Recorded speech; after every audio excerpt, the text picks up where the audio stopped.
In today's video, I'm going to teach you how to move the 3D cursor in Blender 3 easy methods. The 3D cursor is a key tool in Blender. It's the point where new objects appear, a powerful pivot for transforms, and a precise target for certain operations.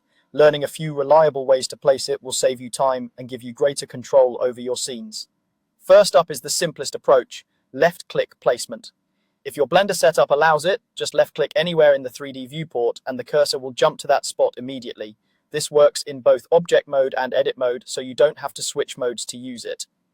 A quick tip, rotate your view to place the cursor on a surface from a helpful angle. What you see is what you get, so positioning the camera before clicking can give you better accuracy, especially on complex models. If your Blender configuration uses left click for selecting, common in modern defaults, use Shift plus right click to place the 3D cursor.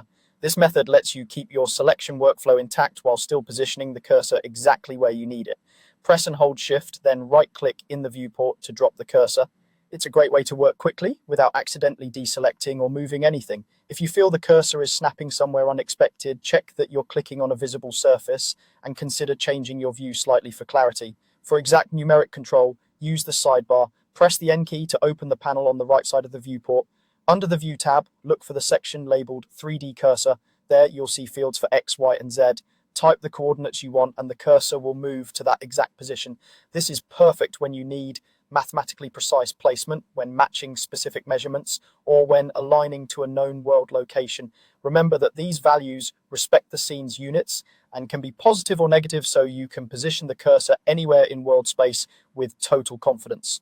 To wrap up, use left click for quick direct placement when your key map allows it, Shift plus right click when you prefer left click selection and want clean control, and the sidebar when you need pixel perfect accuracy. With these three methods, you can switch between speed and precision as the situation demands. Practice them in a simple scene and you'll feel the cursor become a reliable tool in your everyday Blender workflow.